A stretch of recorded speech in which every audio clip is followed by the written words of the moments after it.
চলে আসে ওরে দেখেন। আমি শুরু করি, এই চুপ। শুরু।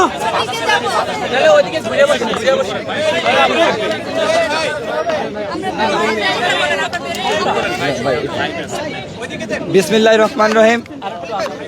দীর্ঘ 28 বছরের আন্দোলনের আমরা মনে করি আজকেই শেষ দিন।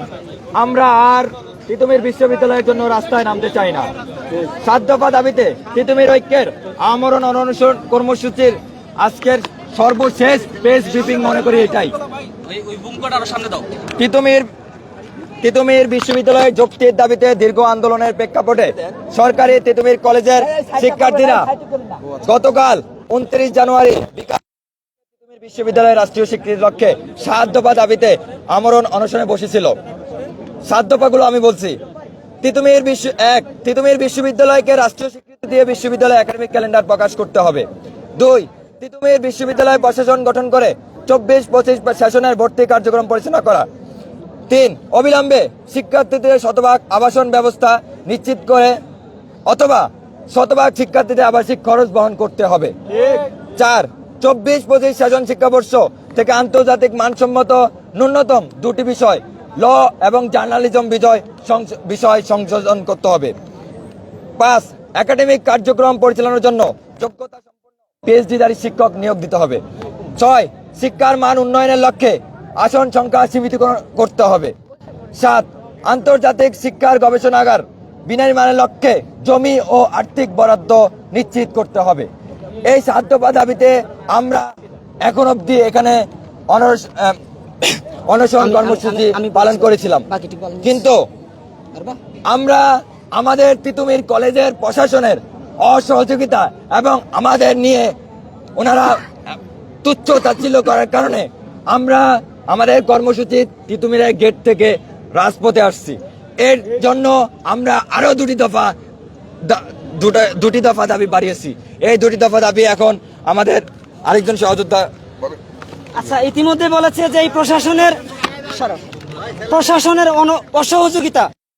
আমরা যখন 5টার সময় বসেছি, রাতে 3টার সময় রাতে এই প্রিন্সিপাল তার প্রতিনিধি পাঠিয়ে তার প্রতিনিধির মাধ্যমে আমাদেরকে বলেছে এই আন্দোলন শিক্ষার্থীদের শতভাগ যৌক্তিক এবং সে আমাদের সেখানে সহমর্মিতা প্রকাশ করেছে। আজকে সকাল 10টার পরে এখন পর্যন্ত কেউ কিন্তু পরবর্তী আর কেউ যোগাযোগ করে নাই। এমনকি 11টার সময় এই ক্যাম্পাসে আমাদের শিক্ষার্থীরা এখানে মরতেছে। 18 ঘন্টা হয়ে যাওয়ার পরও কেউ দেখতে আসে নাই। না আসছে প্রিন্সিপাল, না আসছে এদের কোনো অপদার্থ কোনো শিক্ষক এখানে আসে নাই।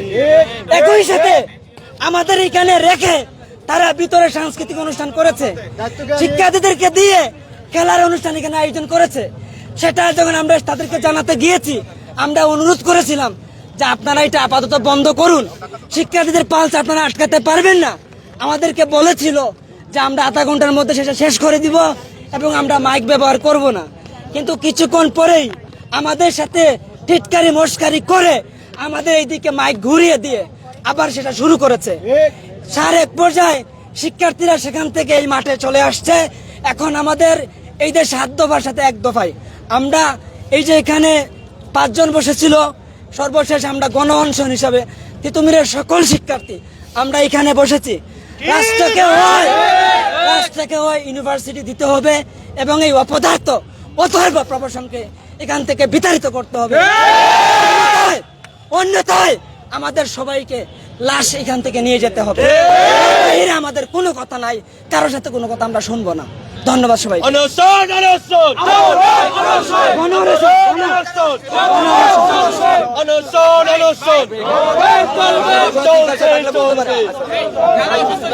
জিজ্ঞাসা থাকলে বলতে পারেন।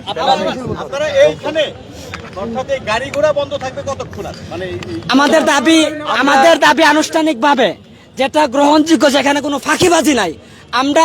আমরা বলতে চাই না, কিন্তু শিক্ষার্থীরা অনেক জায়গাতে এরকম স্লোগান দেয় 1, 2, 3, 4 সব সালারা বাটপার, সেটা বলতে চাই না, কিন্তু প্রকৃত অর্থে এই রাষ্ট্র আমাদের সাথে বাটপারি করেছে।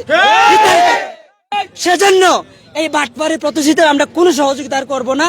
আমাদের একটাই, যদি আমাদের এক জীবন দিতে হয় আমরা এখানেই দিব। কোন টাইম আমরা কতক্ষণ থাকবো সেটা রাষ্ট্র নির্ধারণ করবে। যখন আমাদের ইউনিভার্সিটি দিবে এবং গ্রহণযোগ্য হয়েতে সেটাকে একদম যেখানে কোনো ফাঁক থাকবে না সেটা যেভাবেই হোক, যেটা দেওয়ার পরে আমরা এখান থেকে উঠবো, এর আগে উঠতেছি না। আপনারা 7 জন অনশন করছেন আমরা জানি, তো এইখানে 4-5 জন দেখছি, বাকিরা কোথায় বা তাদের অবস্থা কেমন? আমাদের ইতিমধ্যে এই 3 জনের অবস্থা খুবই গুরুত্ব। একজন একটু আগে নিয়ে গেছে আপনাদের সামনে একজনকে, এর আগে 2 জনকে আমরা ইতিমধ্যে হসপিটালাইজ করেছি। কোন হসপিটালে গেছে আমার এই মুহূর্তে জানা নাই। সরোয়াদিতে গেছে, 2 জন সরোয়াদিতে গিয়েছে। এখন আরেকজনকে রাশিদ কোথায় গেল? সরোয়াদিতে গেছে। এখন বাকি যে আরো এই যে যারা আছে এদের অবস্থায়, যে আমাদের নার্সাপুর এখানে আছে, এদের অবস্থা ক্রিটিক্যাল। একই সাথে এখন কিন্তু আমরা 5 জন নাই গণ অনশনে গণ অনশনে 35,000 শিক্ষার্থী সকলে অংশগ্রহণ করছে। আপনাদের আর কোনো প্রশ্ন থাকলে করতে পারেন। আমাদের মূল 7 দাবির জন্য জি ওই যে বললাম, প্রশাসন কোনো ধরনের সহযোগিতা না করে।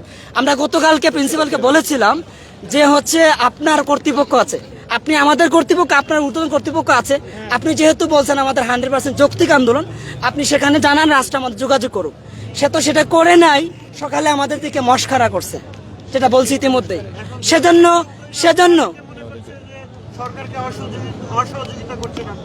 এটা সরকার হচ্ছে নাটক সাজাচ্ছে, কারণ এই প্রিন্সিপাল সরকারের অংশ।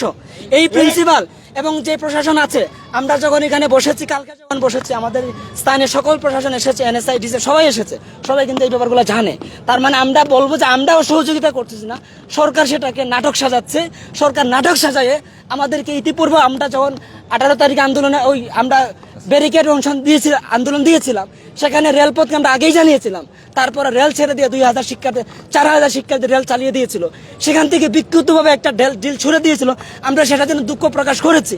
তারপরও আমাদেরকে বিভিন্নভাবে ফাঁদে ফেলা হয়েছে, এবং আমরা মনে করছি তারই একটি অংশ হিসেবে এখনো সরকার আমাদেরকে বিভিন্ন ফাঁদে ফেলাইয়া বিভিন্ন বিপদ সৃষ্টি করে সেটা করতে চাচ্ছে। এই জন্য একটা সম্ভাব্যতা যাচাইয়ের কথা বলা হয়েছিল, এর আগে আমরা শুনেছি আপনাদের কাছ থেকে, সরকারের কাছ থেকে। ওইটার কোনো আপডেট আছে কিনা? আমরা ফ্যাসিস্ট আমলে অনেক খাম্বার গল্প শুনছি, এটা হচ্ছে একটা খাম্বার গল্প। এটা ফিজিবিলিটি কমিটি করা হয়েছে, এবং আমরা যারা করা হয়েছিল তারাও জানে না কেন তাকে নাম দেওয়া হয়েছে। আমরা যোগাযোগ করেছিলাম তাদের সাথে, তারা বলছে তারাও জানে না কেন নাম দেওয়া হয়েছে, তাদের কোনো ইনস্ট্রাকশন দেওয়া হয় নাই। এই কমিটি কোনো কাজ করে নাই, এখন পর্যন্ত কোনো আপডেট নাই। পরবর্তী আরেকটি কমিটি হয়েছে, সেটাও বিভিন্ন তালবাহানা করছে।